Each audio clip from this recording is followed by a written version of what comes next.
金头盔空战考核中出现了歼20的身影，那么隐身战斗机在当中是欺负人去了，还是搞一些另外的配合？各位网友，大家好，我是刘小飞。今天呢，我们请到的是空军专家傅前少傅老师，给我们讲解一下金头盔这个空中空战考核是怎么回事儿。另外，歼20这次参加这个考核，有可能是如何发挥自己的作用？还有这次新报道中提到的不同编制内的这种组合，还有各种飞机之间的组合，在实战中又该怎么发挥作用？那么，傅老师，我们这次看到的报道啊，这次是央视报道的，他说这个出现了几个新的动向，一个是不同建制部队的飞机啊开始搞这个合作，另外呢就是这个央视画面中有几个歼20这个动作出现了，那么我们能不能够大致的判断一下，是不是有可能这次歼20出现在了金头盔的这个赛场上？从这个镜头上透露信息看呢，应该是歼20首次出现在金头盔的考核现场。那么过去有没有搞过歼20和其他战机的对抗演练呢？那应该说是有的。这个我记得去年报道过一个72-0。那么这可能是在这个演习场单独用隐身战机和其他的战机呢进行对抗，比如说1对1的对抗，2对2的对抗，比如说歼20对抗歼10、歼16，这些比较先进的3代半战机。那么隐身战机和其他的一些战机搭配协同作战，那么可能这次是第一次。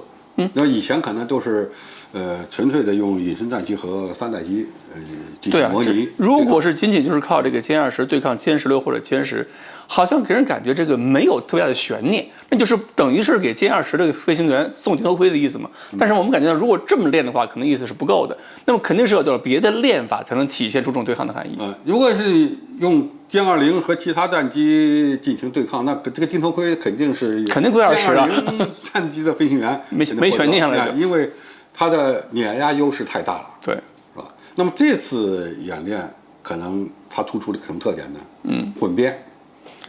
这个混编是什么概念？我觉得很多朋友可能会了解这一点，因为一开始我们也有争论，就是混编是什么概念？到底是比如2架歼20跟2架歼16配合呢，还是在一个编组里边，比如说一架这个歼16跟一架歼20的配合呢？是我们也讨论过，到底是一个编队内的混编呢，还是一个任务单元之内的混编呢？既然这次特别突出了不同建制的部队的派出的飞机进行混编，那么过去这种混编可能是有，比如说某个装备歼20战斗机的，或者装备第3代战斗机的部队，那么它这个里面呢，既有2代机也有3代机，就是一个师里边机型不一样，一个师或者一个旅里面是吧？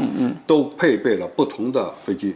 那么这个已经跟我们早期，比如说上个世纪50、60年代的那个各个航空兵师的配备是不一样的了。那一般一个师3个团。基本上都是一种飞机，就是说过去可能是一个任务需要几个师配合，比如轰炸机师跟战斗机师要配合。现在呢，我是这个一个师里边不同机型就可以完成配合任务了。然后呢，就等于说这么一场战役下来，可能我过去一个军区才能调动几支部队把战役完成，可能我现在一个这个师或者一个旅内部的飞机就足以完成一个攻击行动了。应该是可以这么说的，但是要看规模。而且。一个师或者是一个旅之内有不同的机型，搭配组合混编，是吧？进行协同作战行动，应该说比较好做到，是吧？一个部队之内的好协调嘛，好协调。但是要在一个战区内部不同的航空兵部队进行组合，这就有难度了，因为其他的航空兵部队可能对你这个机型不熟悉，那么既然不熟悉，你就很难进行相应的协调配合，那么要想取得最大的作战收益，这还是飞机的问题。加强这样一种混编的训练，这还是飞机的问题，甚至是人跟人之间、部队的风格之间还有一个协调的问题。那么通过这样的方式呢，可以说带动了全军各个不同航空兵部队之间的这种训练，是吧？过去可能训练就是如果同行区之间训练呢，你这个模拟对抗的这个手段相对比较少，是吧？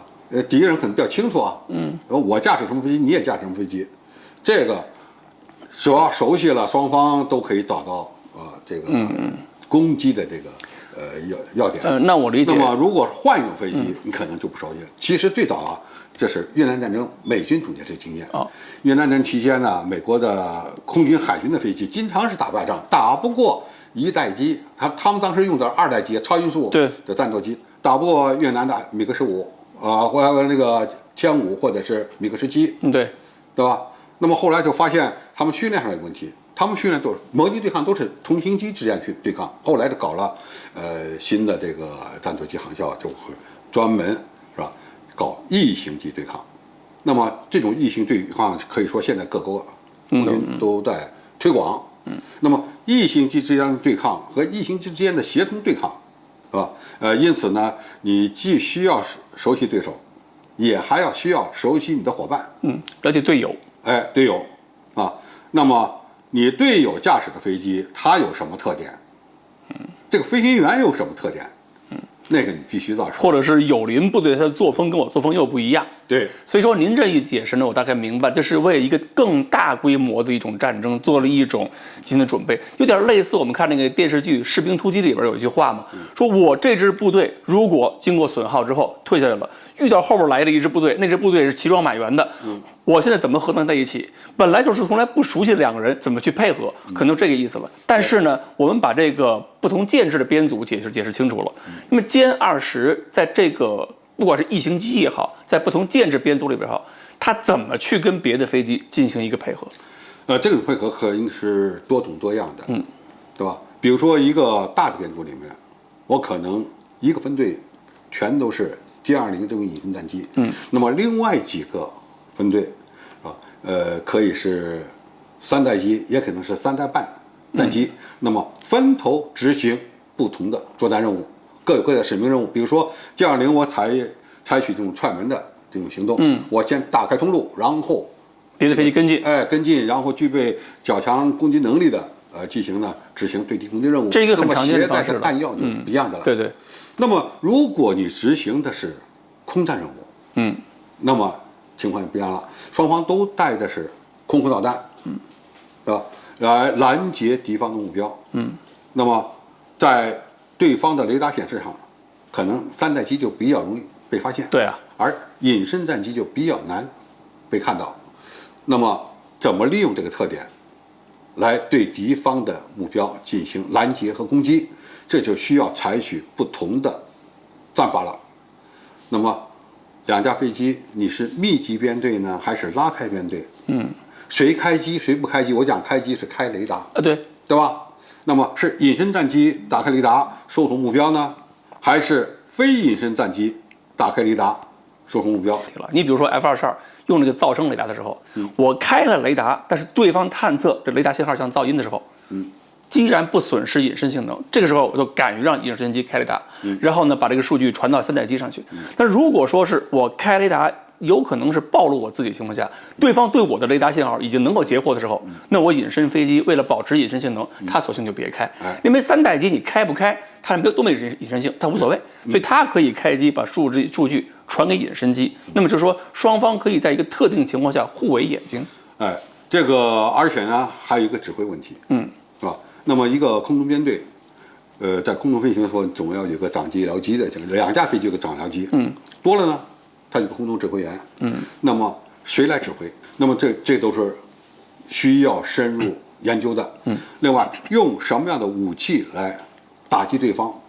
是用隐身战机上的导弹打呢，还是用3代机或者3代半战机挂在翼下的导弹打？是吧？谁先打，谁后打？采用什么样的机动行动，什么样的战术和战法，这个恐怕都要通过这种对抗演练来摸索，因为你不对抗不演练，你很难是吧？这个实战化寻找到这个正确的对策。你像美军的这个隐身战机 F-22，它在空战的过程中，就是模拟空战过程中啊，往往会采用这样的方式。就是2架飞机，一架开机，一架不开机，然后通过数据链沟通，是吧？那么打开雷达的这架飞机呢，发现了目标以后，把它传到是吧不开雷达这架战机上，然后由它来进行攻击。那么谁在前，谁在后，这又比较有讲究了。那么如果你远距离发现目标可以攻击，那么在近距离作战状态下，你怎么站位又很有讲究。尽管隐身战机无论是隐身能力还是机动能力可能都占优，它依然会采取从一战开始延续到现在的这种尾追攻击的方式。他认为美军呢认为就是我隐身战机呢，由于隐身性好，我就可以绕到敌方的后面，而且是后上方，就是基本上不给对方任何机会。对，这个站位，我这个站位呢，如果在他后上方，对手基本上就没有还手的能力了。那么我想怎么打就怎么打。那么如果隐身战机让对手站到了后面的位置，但一样倒霉啊，特别是在目视距离内，对啊，他照样很难逃脱被打击的命运。因为现在的红外空空导弹在这个对，尤其是抗弹能力、跟踪能力都很强，尤其是成像弹。因此要想保证自己安全，最好的办法是跑在人家的后上方，来实施压制性的打击。那么你怎么做到？所以就是这个异形机之间配合，就是怎么能够保证我的隐身机能够正确站位，或者说是怎么在全程都在隐蔽情况之下打完了就走。好。那么现在的演练可能是先从小规模的到大规模，就是说双机是吧？一架隐身的，一架非隐身的，那么双方都是这样，那么这是一种打法。那么谁能找到最合适的战法，谁有可能在模拟对抗中获胜。那么今后可能发展的就是规模越来越大。是吧？机群和机群之间的对抗，那么这种作战方式又不一样。你像美国在演练的时候，F-22之所以有几次被人击落，就是被对方的狼群战术所打败的，对吧？你顾着这个，可能顾不了那个，特别是双方在接近状态下，因此很多的战法都是通过对抗模拟演练，摸索出来的。而我军呢，这些年加强了这方面的演练和演训，最终呢，让飞行员的综合的作战技术有所提升，而且呢，磨砺出了很多新的战法和战术。所以呢，可以看得出来啊，这一次的这个金头盔的考核已经跟以前不一样了，更加贴近了实战性。尤其是我们周边像 F-35这样的隐身飞机也越来越多，未来的攻防中既涉及到了对方的隐身战斗机会使用什么样的战术，也演练了我方的隐身战斗机该如何破敌。通过这样的摸索，我们的歼20也好，包括其他的隐身飞机也好，才会实现10步杀1人，千里不留行。好，欢迎大家继续关注我们的栏目，我们下期再说。